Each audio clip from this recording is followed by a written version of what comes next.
All right, so welcome everyone. I'm sure we'll have more people joining, but we are now on our fourth talk in the STEM and Society lecture series. And so just to kind of reiterate, our mission statement here is, a lot of us in this room are helping to organize for a union, but we largely believe that, the science that we do every day doesn't exist in isolation from the society around us. And we think it's really important to have these conversations so that this like upcoming generation of scientists can actually, impact meaningful change that's not just scientific, but actually extends kind of into the society that we live in.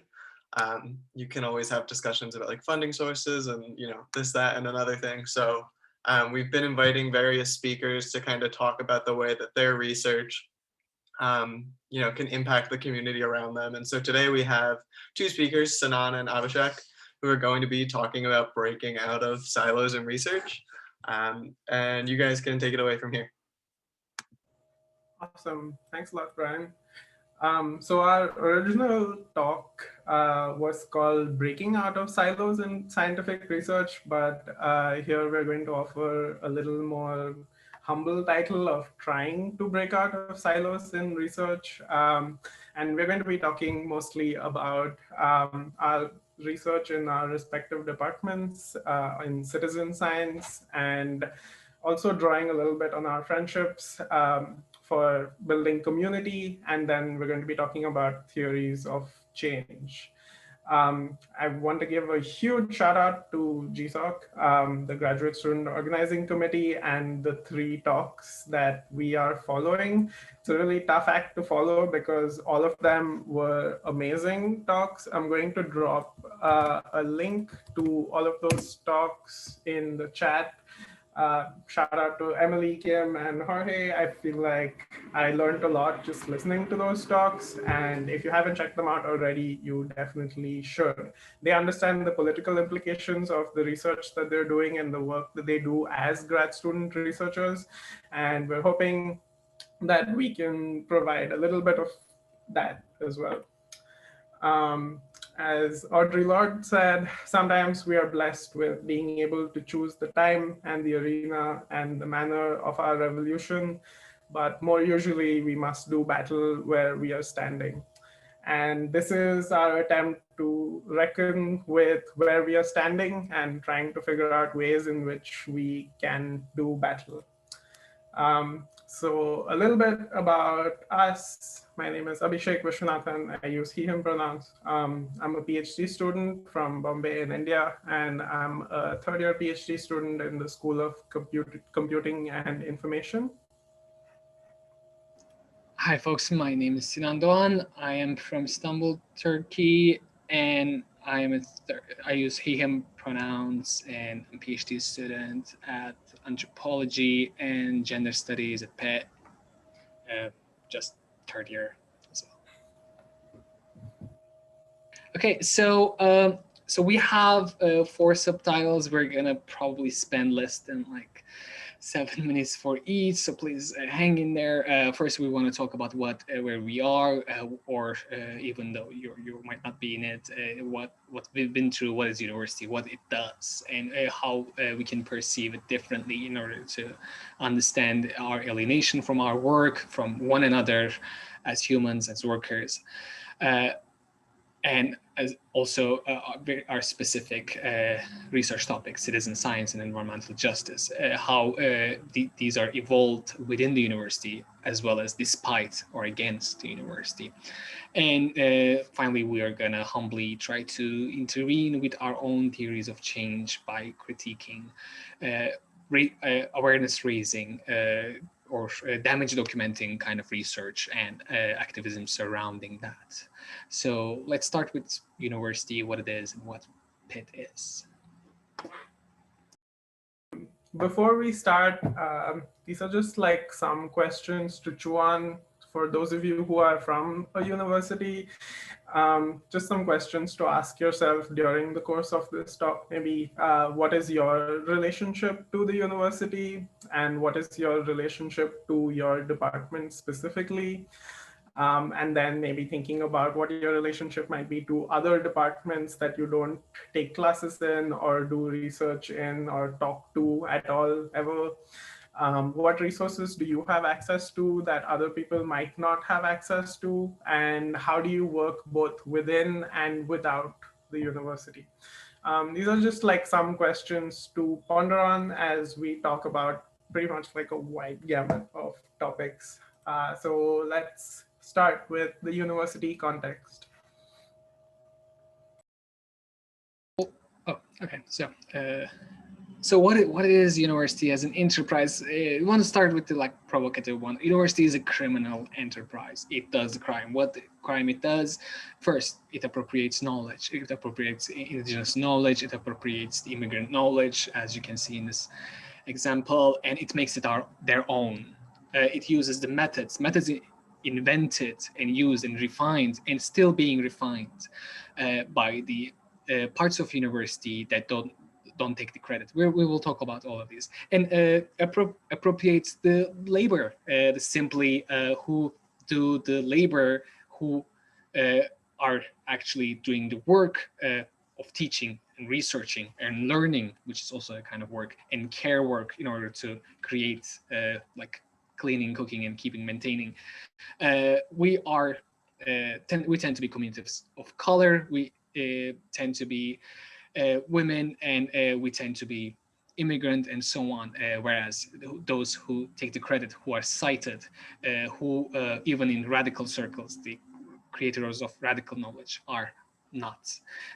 Another crime that university does is it expropriates land. It takes the land from somewhere and transfers it within to the campus itself. So we can say how it gentrifies and how university-based, college-based cities and towns are hotbeds of gentrification because campuses tend to expand like physically, but also through the student residences. We live in places that we, even when we don't want to, tend to gentrify. And it has an ideology. It's built upon an ideology in which what human is a resource. Human is a resource to be used. Human is a resource deployed and transferred. It's not a life. It is what you can extract out of it. That's why we are calling it silos at the same time. It's not only separated, but it's also contained. What do you put in silos? Grains, in order to make them what do you want them to be.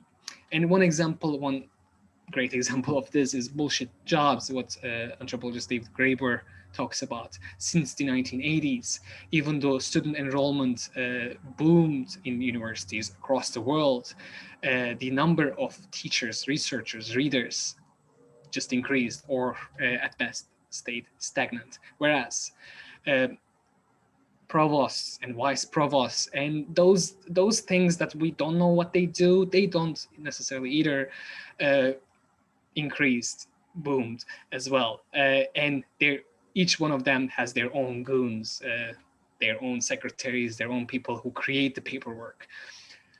And this creates a bullshitization of jobs, like real jobs, like our own. We're teaching, we're researching, but we are mostly applying for grants.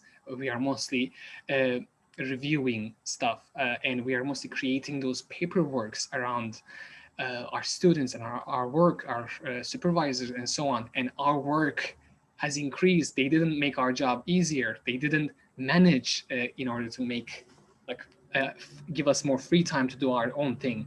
They give us more things to do. And we are now, we don't have time for anything at all because of this. Anyway, let's talk about Pitt. So yeah, bringing all of the university in general back home to the University of Pittsburgh, which is where I think most of the people attending go to. Some quick facts about the university from the university fact book that I just dropped in the chat. It has over 33,000 students in its 4 campuses. There are 16 graduate schools with various departments under them that all are siloed off from each other because they have department-based grants that they use to pay their PhD students. There's not that much collaboration or knowledge sharing between departments because, again, the funding comes from a certain place and you don't want that funding and time to be eaten up by other departments that aren't contributing. There's that whole STEM and humanities divide that comes up there in those conversations as well, which we will also argue is largely made up to divide and conquer. There's about 5,000 faculty, full-time and part-time and adjunct. There's about 700 research and postdoc associates, but you'll notice that the number of staff is more than 8,000. Now, some sad numbers. Chancellor Patrick Gallagher in 2019 had a take-home salary in addition to his bonus of more than $1 million. You can contrast that with the average PhD student stipend, which is about $20,000 a year. And then you can contrast that again with the amount of fees that Pitt paid to union avoidance law firm Ballard Spahr in 2018-2019 alone. They paid them more than $1 million. So the chancellor salary and upper management salary and the amount they spend on destroying labor relations obviously does not translate into grad student health, whether it's physical or mental. And the resources that are available to the university are not used towards equalizing the resources that are available to its students and its workers. This is part of the settler mission of the university. So La Papperson, in their book, A Third University is Possible, lays out these 3 universities, these 3 kinds of universities. There are first worlding universities that are machineries commissioned to actualize the imperialist dreams of a settled world.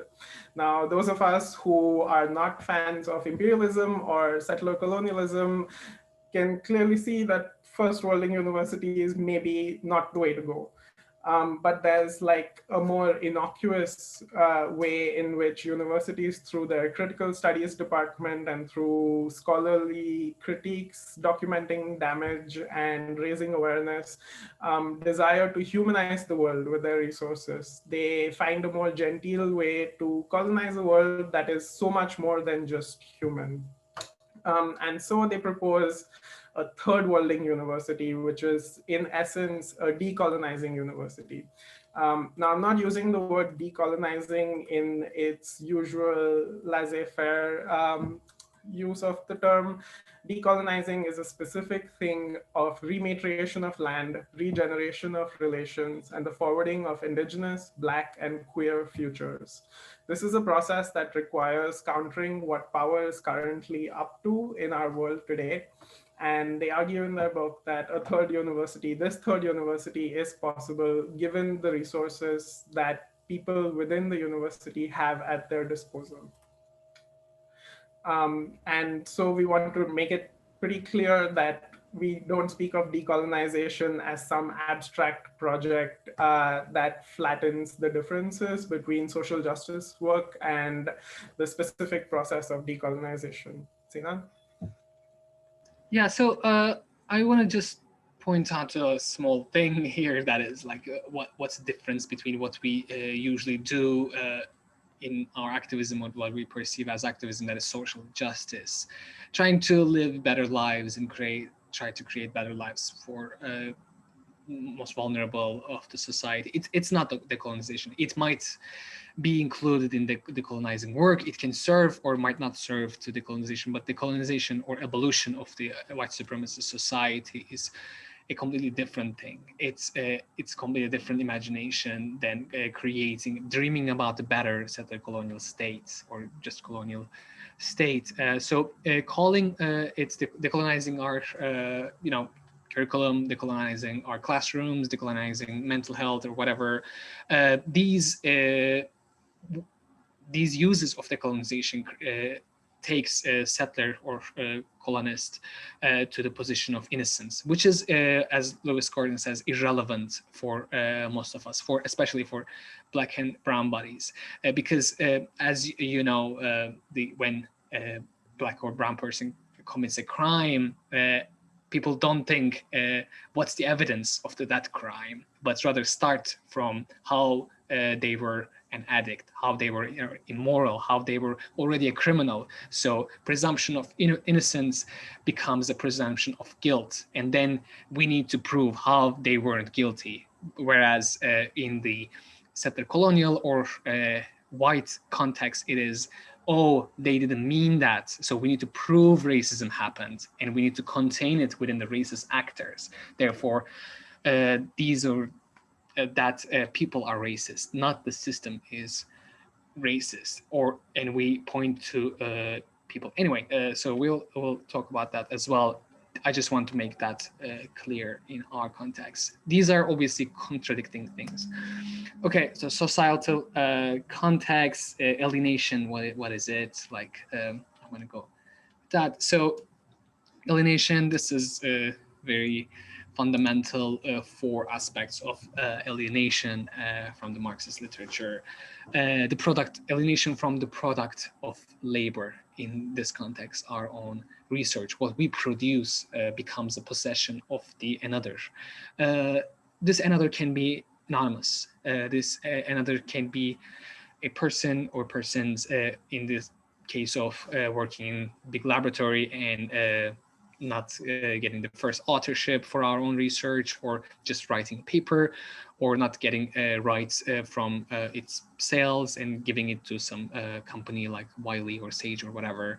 Or it can be just not even relating to what we produce anymore. It can be just more metaphorical as well. We write something, we write paper constantly, we write our comps or dissertations or final papers, we send it away, and when we click, we feel comfort, which is a really dangerous thing.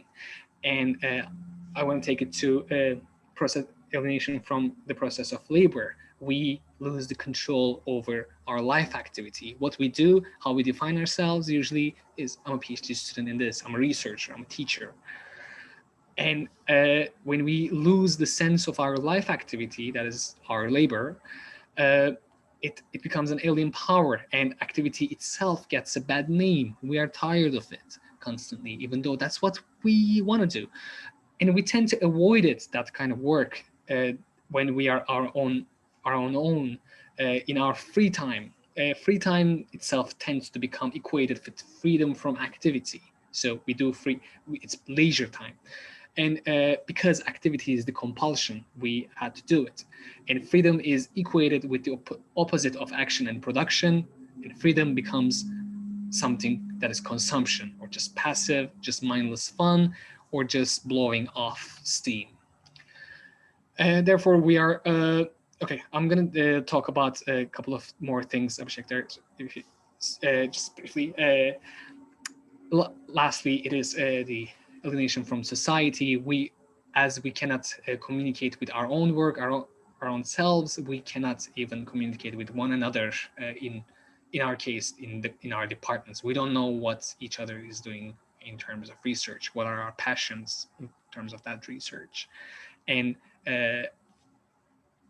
that's like working interdisciplinary or working across so-called unintelligible disciplines or intellectual endeavors becomes impossible, as in our speak, STEM and society. Abhishek is STEM, I am the society. So we are not supposed to understand each other's work. So we didn't want to do that. And maybe Abhishek, you can take over. Yeah, and so we were looking for ways to break out of our alienation, and we came up with some frameworks that already exist in the relationships that we currently have. And we wanted to figure out ways to understand and deepen those relationships so that we can be free of the alienation that is imposed on us from the university and from society. The fundamental thing that underpins these relations, I think, is friendship. Sinan and I have known each other for a little over a year, and we have been talking not just about our research, but about like where we came from, what we like, what we eat. Um, and here we mean friendship in a slightly different form of the word. It's not necessarily just friendship as in doing things together, but the political activation of relationality that friendship enables. Yeah, and what activation is simply like in my mind is it like during COVID times we had to resign to our own pods to protect ourselves and each other naturally. But it meant resignation to those either romantic relationships or very close relationships, which is protection from external attack, which is a really unhealthy understanding of virus or pandemic or society in general. And we try to think about our own work, each other's work, in that lens through friendship, how we can create collaboration, how we can understand what we learn and each other's processes of learning. And it can be insufferable processes of writing for grants, but also how we can make it something caring for one another and each other and joyful. So yeah, this became our own research, which we will talk about. Yeah, so like wrestling with different knowledges and contexts that we come from. I come from a context of information science, speaking from a research point of view, where I study deploying low-cost sensors for air quality monitoring. Sinan studies communities of care in Romania. And so the the ways in which we talk to each other and inform each other's research and research directions through those friendships and collaborations, I think allows us to then think about the larger implications of our work in the world of organizing. Now, organizing also through GSOC. Sinan and I met at like GSOC Happy Hour, which is great because it gives us collective power, it gives us shared political motives, it gives us natural affinities, and it gives us the ability to organize the labor with ourselves and with each other. So we are able to have these conversations through friendship, collaboration, and organizing. And so now we're going to talk a little bit about our research specifically that we do within our siloed off departments, as well as how we're trying to build those bridges and dismantle knowledge hierarchies. I'm going to talk a little bit about citizen science. Citizen science, in extreme layperson terms, is science done by non-credentialed citizens, like non-credentialed scientists who collect data, analyze data, and understand the world around them through that. There's a lot of unwarranted critique of data that is collected by non-scientists, even though people have been collecting this data and understanding the world over centuries. There's also an uncritical acceptance of scientific data collection, even when it's not warranted, because tons of scientific studies, as we know, like a decade later or so on, we find out that, oh, they've used these flawed techniques, these flawed methodologies, they have a small sample size, etc. And science as an institution can be pretty gatekeepy. Uh, in that if you're not a scientist, if you don't have the necessary training, or if you haven't done the necessary course that costs $1,000, then you cannot participate in the scientific process. That's a major barrier to participation, because the people who are marginalized and need the science to be able to advocate for themselves don't have access to the skills and the resources and the tools that help them make their case. So they understand the world through their own existing knowledge and symbols, and we disregard that coming from the scientific world because they don't have the credentials. And so citizen science kind of breaks open that ivory tower and opens up the gates to anyone who wants to collect data and analyze data. And it hinges on collective action theory, where if multiple people have a shared understanding of, let's say, a degradation of a natural resource, they can take collective action to remedy that. And that's what environmental justice is. You want to talk about that, Sinan? You're muted. Okay, I can talk about it in connection to, if you can skip a couple of slides to that. So my research is just like citizen science, is a big part of environmental justice.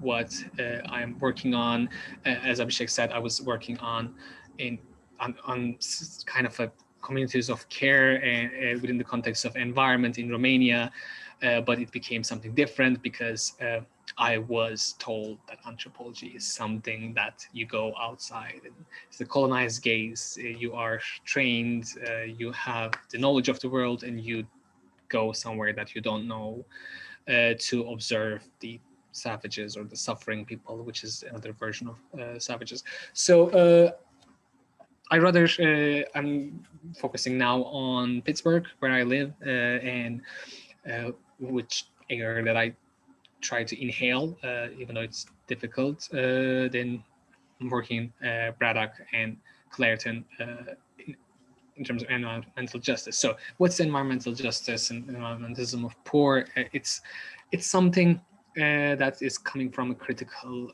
perspective to what we know, what we have come to know as environmentalism. That is what people call full belly environmentalism, which is a focus on wilderness, which is a focus on conservation biology or endangered species, or our green spaces that are getting lost, or our oceans getting dirty, or even our air that becomes dirty. But it's, or eco-efficiency, which is how we can continue this capitalist economic growth in a sustainable way without destroying our resources, so we can continue to exploit.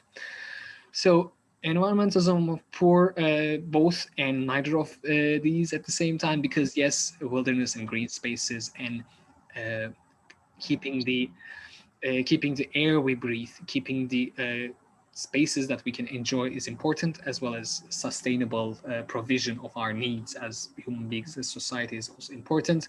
But it makes the connection between the livelihood of the social groups which resist the exploitation of their livelihoods and degradation of lives. And we necessarily engage in this kind of environmentalism because in order to protect our livelihood, we need to protect the environment, and vice versa.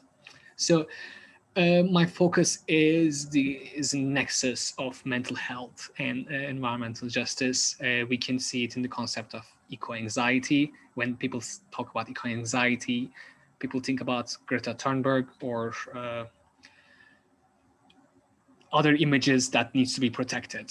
White kids, we need to protect from the toxicity, whereas toxicity is animated. Toxicity becomes human in the case of lead exposure, which is reserved from kids who don't need to be protected. For example, Black kids who are already depicted as mentally deficient or angry or unpredictable anyway. So when we think of eco-anxiety, we just think about how those coming generations are getting sad when they think about climate change and polar bears and so on, that they don't necessarily have direct communication, but we don't think about. We don't think about farmers, and we don't think about child workers whose livelihoods and whose health depends on the protection of the environment, on who had to fight for that.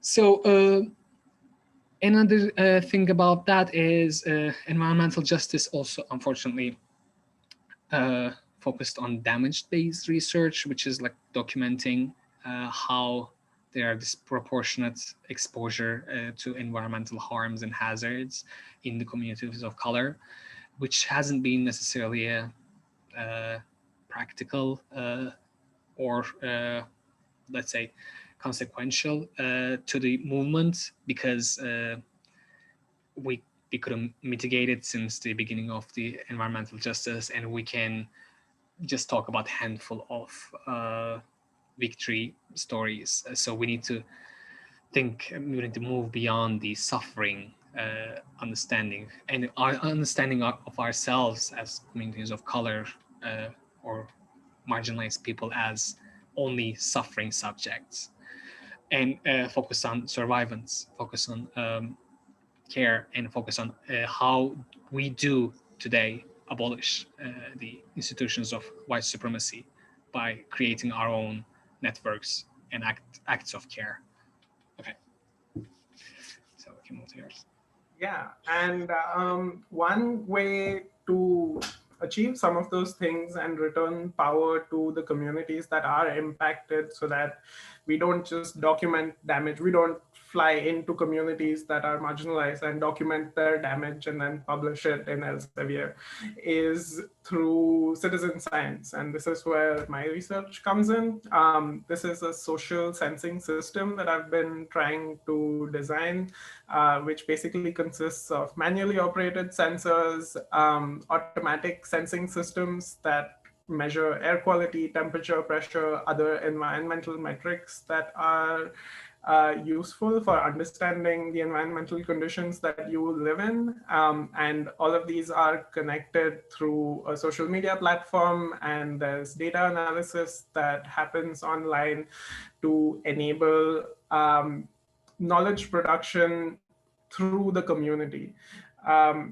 These are just broad frameworks for people to understand the environment, but a large part of it is disrupting the existing knowledge hierarchies that exist with researchers jumping into communities, parachuting into communities, deploying sensors, collecting the data, pulling out the sensors once the grant funding runs out, and taking that knowledge and running with it, basically. And maybe the EPA produces a report about it a year later, if it hasn't already been defunded yet. So what citizen science does is it enables this collaboration, it enables, it enables communication, it enables advocacy, and it increases the more sensors and people that are involved in this sort of community of understanding the environmental factors around them, the more data we get about the spatial and temporal distribution of air quality. We already know that Black communities and low-income communities are way more affected by poor air quality than, let's say, in the larger Pittsburgh area. And so citizen science projects like Smell Pittsburgh and the Breathe Project and a bunch of other projects aim to use citizen understanding of the world around them. Smell Pittsburgh is an awesome project that uses a human's nose as a sensor, basically, and you can report when the air around you smells funky, and they collect all the reports and send it to the Allegheny County Health Department. In the sociology department, Chie Togami and Dr. Michael Murphy are looking at how basically Smell Pittsburgh reports are being downplayed by the Allegheny County Health Department. So the regulators don't like the fact that people are using these generalizable understandings of the world, like it smells bad because there's sulfur in the air and there's like all these particulates in the air. And so you see this push and pull that happens between regulatory bodies and citizen scientists that are producing this information. So now we're going to offer like our understanding of theories of change and power, because we've had a lot of awareness raising and it's been predicated on documenting damage and raising awareness so that people understand what's actually wrong in our communities. And we've been doing that forever. And a lot of researchers think that that is their mission, is to document the damage, to raise awareness about these critical issues. But we all know that racism is bad. We all know that Pittsburgh has air quality. We all know a lot of these things that don't actually need more awareness raising. So we are going to consider some alternative theories of power and change. And researcher Eve Tuck asks, what if we didn't wait for others to know and acted on our own knowledge instead? So according to Vine Deloria Jr., who is like a native philosopher, they contend that power is amorphous, it is diffuse, it is not a limited quantity, it is not a limited resource, but it's flowing around us and into us at all times. And most importantly, power is social. And so based on that understanding of power, Dr. Eve Tuck and Dr. Wayne Yang propose a few theories of change that don't rely solely on documenting damage or raising awareness, but that don't basically defer change to a future, but act in the present to enable change to happen. They talk about boycotts and psychotherapy and peace, as Thich Nhat Hanh spoke about in 1989, revenge. It's in another paper that Tuck and rewrote in 2013, anarchy, prayer, and doing nothing. These are theories of change that are not deferments to the future, but they provide multiple points of entry. And some of this is also in common with the framework of citizen science, which does provide multiple points of entry. They're anticipatory and proactive rather than being reactive, and they interrupt the existing knowledge hierarchies that exist. One of the tangible examples is citation practices. Dr. Sylvia Winter said, when you change your history, you change your future. So I posted in the chat a link to a citation practices challenge, which is, who are you citing in the papers that you write? If you're citing people that have these understandings of community and change and power, then your future research is going to be influenced by that as well. So future doesn't necessarily belong to us. It's more like an Elon Musk thing. It's more like a Silicon Valley thing. So we need to think about future in different terms, obviously, that relies on what we are doing, like not necessarily what we are doing in terms of creating rebellious acts of making the world, but also what we are doing, in order to approach each other and approach our own work, approach ourselves. So these are just two like concepts that people have come to think about, making kin and caretaking, which we briefly talked, how a friendship is a politically activating mode of action rather than resignation, rather than creating our individual zones of protection, but rather understanding what we do as a work of understanding what each other's work, not as putting our work in a niche that we can benefit from the difference of that niche. Because one thing that we are asked to do in science is to find our niche, because that difference, being different, is profitable. Because if you fill that gap in the research, which is interestingly just something that people didn't do, if you can find the thing that people didn't do yet, and if you are the first one who does it, profits. So we are just trying to turn that upside down to just work with the things that we actually do, and that's how our research have evolved, rather than trying to find, in my case, the environmental justice, but this part of it, so that people didn't find it yet. But rather I try to pull it towards something that I can feel more comfortable. How? Because there are more people who I would like and I already are working on. So that's one, at least in our academic setting, one way of making kin and caretaking. I take care of myself, and I'm just not calling it like radical act of political warfare and so on, as we tend to call it. But it is a radical change in my own work that I hated once. Now I have to convert because I like Abhishek's companionship, because his research works through my mind, and we are picking each other's minds. So yeah, this is obviously completely incomplete, and we all already know about all this stuff, and which is our kind of a goal.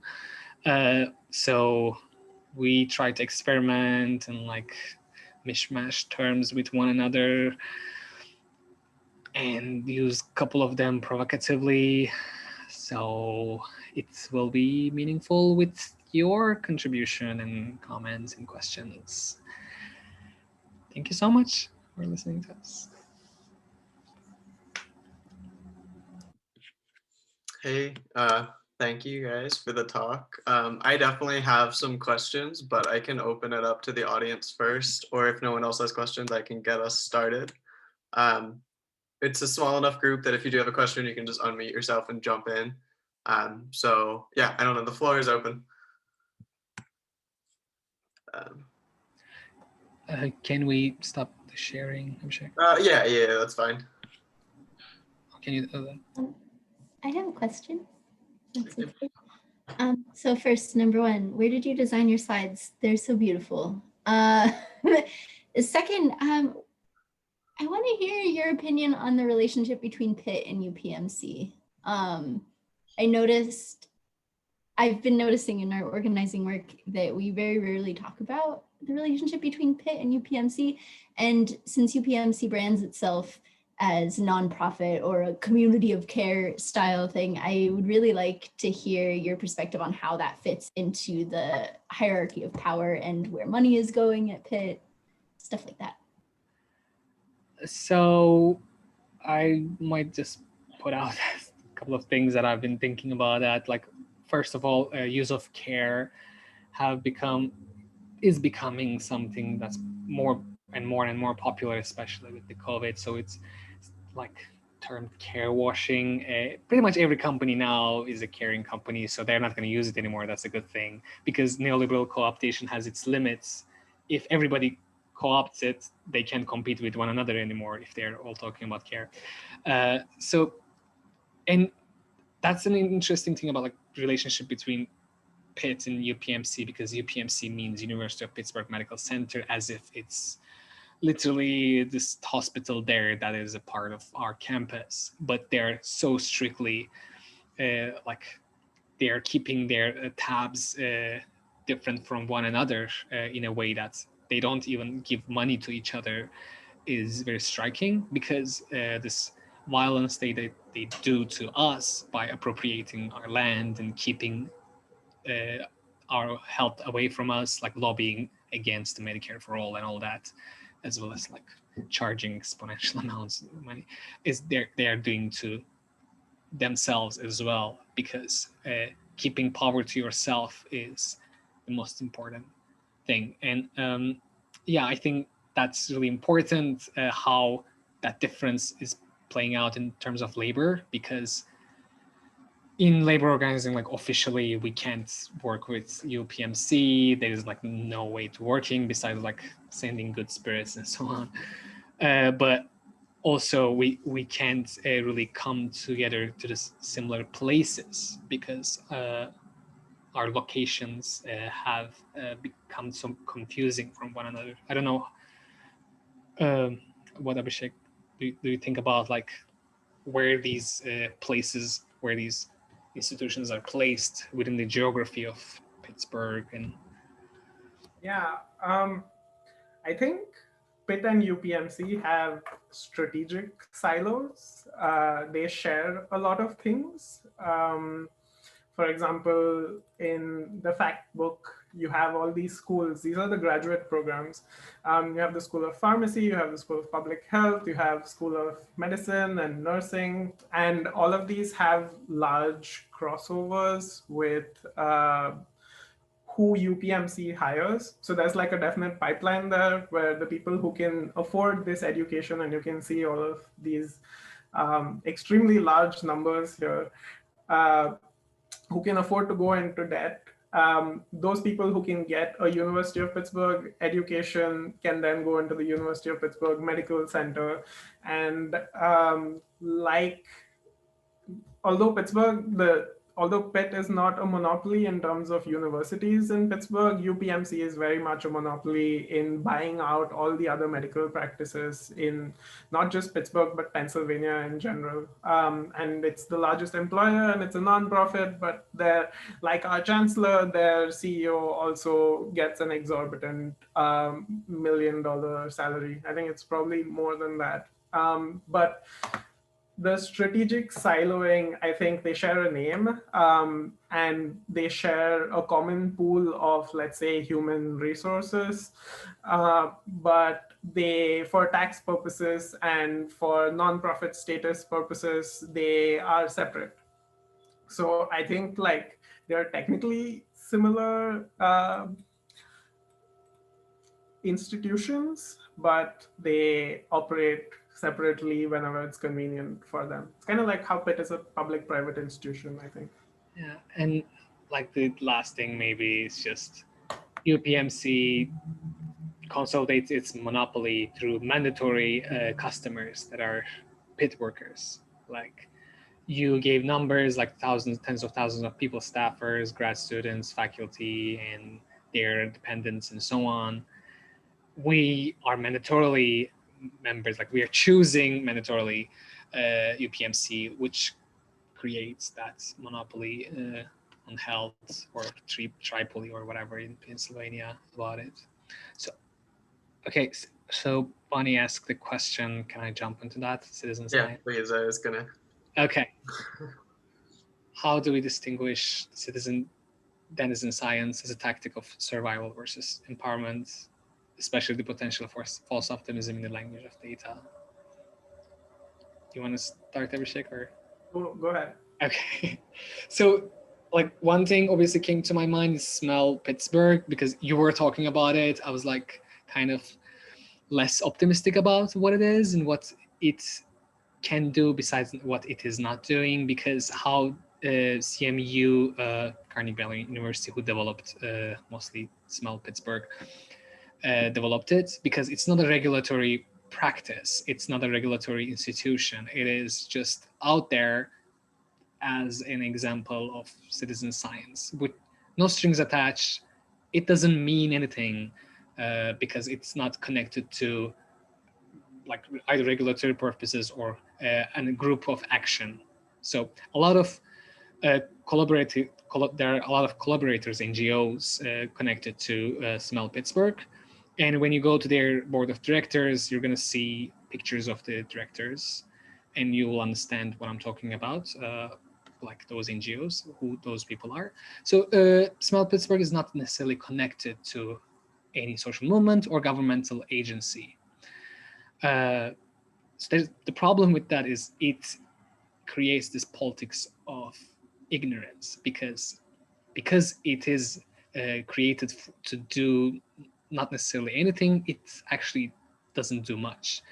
And there's this assumption that citizen science by itself, just doing it, mobilizes people, which I'm kind of suspicious of. I don't know how you think, Abhishek, because citizen science in its like original form have been about documenting damage and assuming that, or hoping that it's going to be just enough to publish reports. That's what those board of directors and their staffers do.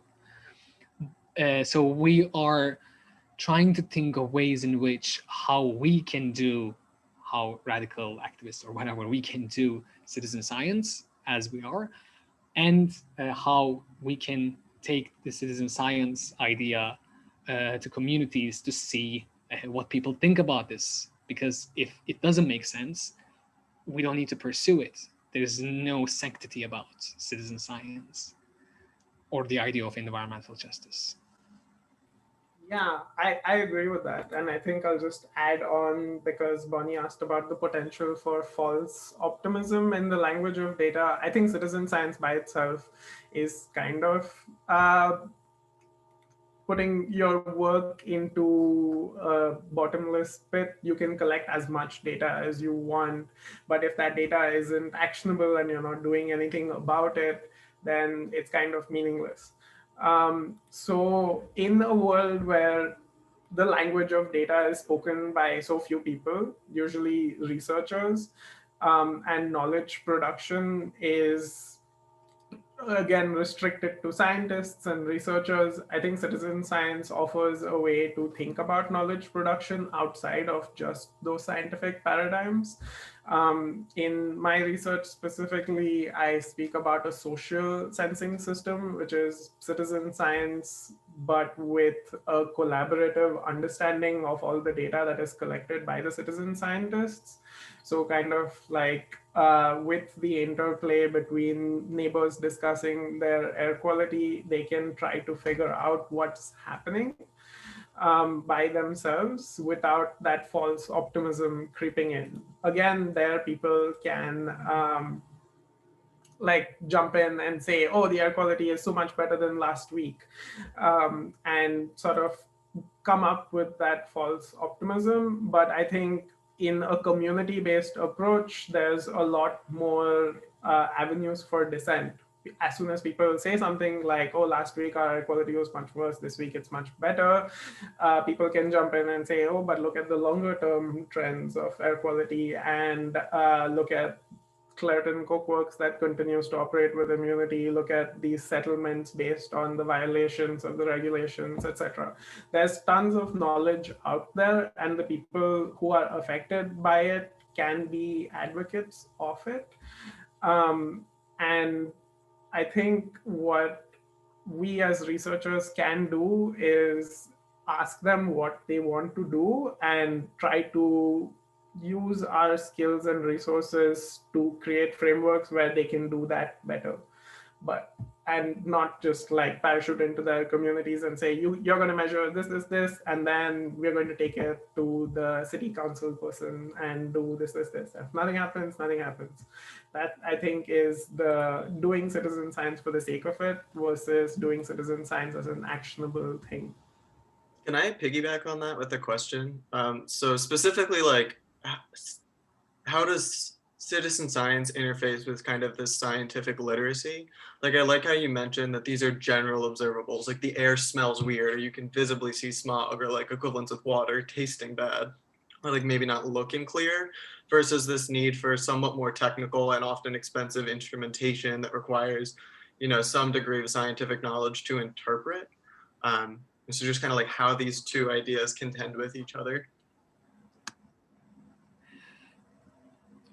So when I hear this, I just hear also the need for transformation within the ways that we understand citizen science, because we are scientists, like, and we are not even citizens, as Alicia asked about. Like Abhishek and I are not American citizens and not planning to be.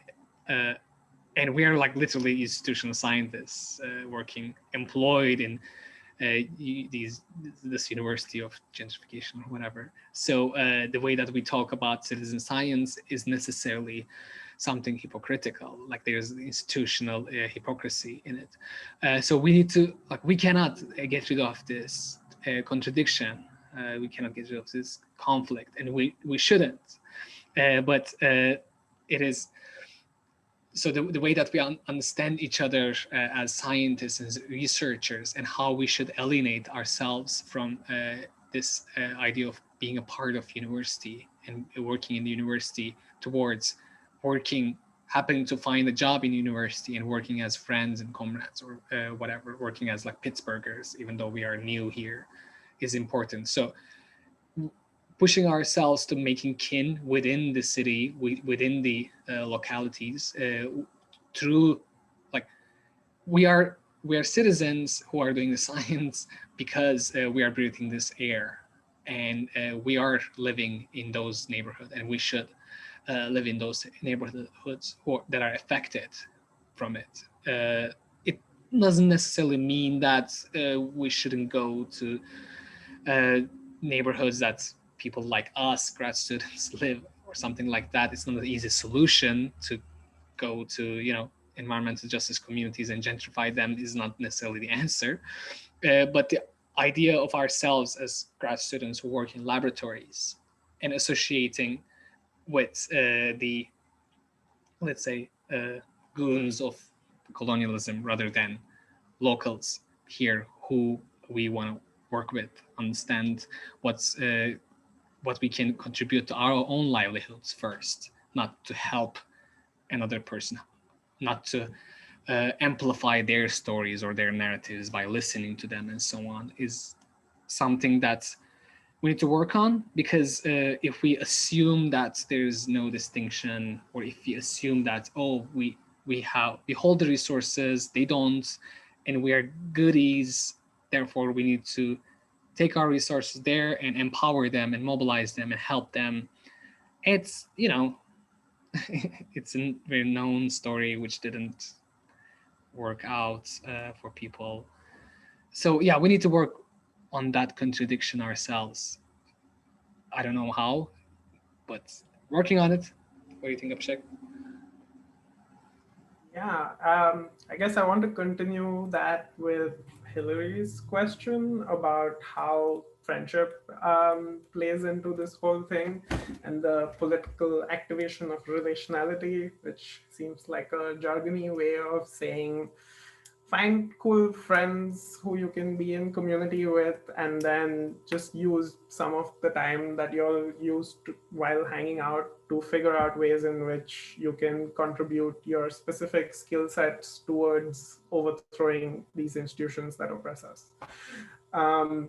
And it can be really fun, I think. And that's where the friendship aspect really appeals to me, and probably to Sinan. In just, we have our specific skill sets and context that we come from and understandings of the world. I can somewhat speak the language of data, and Sinan can somewhat speak the language of ethnography and anthropology. And there are intersections between our different understandings. Like the Venn diagram of our understanding has significant intersections.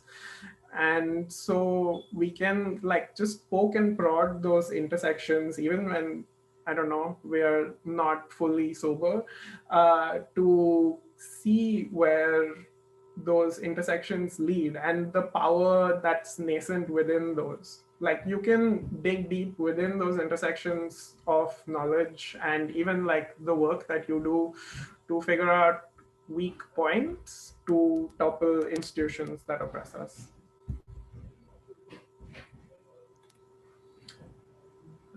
Yeah, and like not going to each other or the communities that we imagine with ideas that we need to prove, but rather going with our own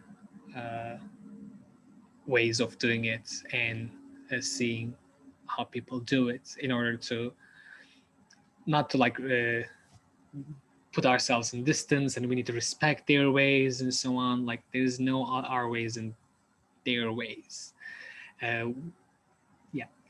So friendship works with that, because with a friend you can create that intimate conflict, or conflict of intimacy, or whatever. I'm just gonna make some shit up and put it in the paper, sorry.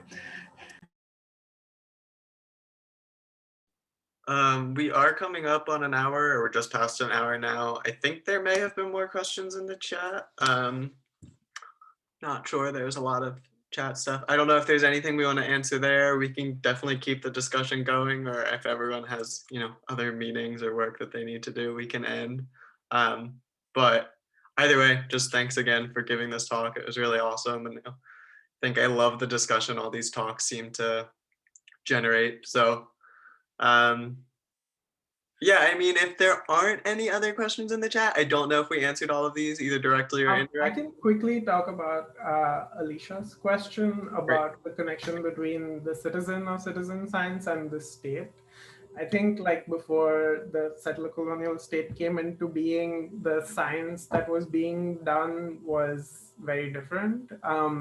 Robin Wall Kimmerer talks about this in Braiding Sweetgrass, where she's trying to reckon with indigenous understandings of the world with the scientific method and the tools that science gives us.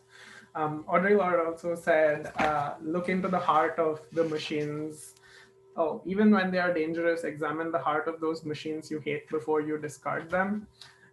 So I see science in one of those ways because it can be a really exclusionary institution. But I think the difference between the knowledge generated by just plain citizens before the state came into being was community-based knowledge passed on through myths and through stories, and a lot of them were oral traditions as well. And science came in and said, no, no, no, that won't do. It's not written down, and so it doesn't count. A lot of the knowledge generated before the state, that is. So yeah, I guess there is some knowledge, some difference between those knowledges that are generated. Yeah, before we end, thank you for coming, folks. I'm glad to see most of people here are our friends, and hopefully we'll keep being friends. And yeah, let's reach out to each other and reach out to us, of course, and ask what we are up to, because it's been 10th, 9th month of this pandemic, and we're on the verge of some relationships to like, you know, break up apart for not seeing each other for so long. So ask two of your friends what they were up to. If you haven't done in the last 3 months. That's the homework after this workshop. It was a pleasure to have this conversation with you. Thanks, Brian, also organizing this. Yeah, thank you guys. I'm gonna end it now. So everyone have a nice day. Keep being friends. Yes. Bye. Bye, bye, bye.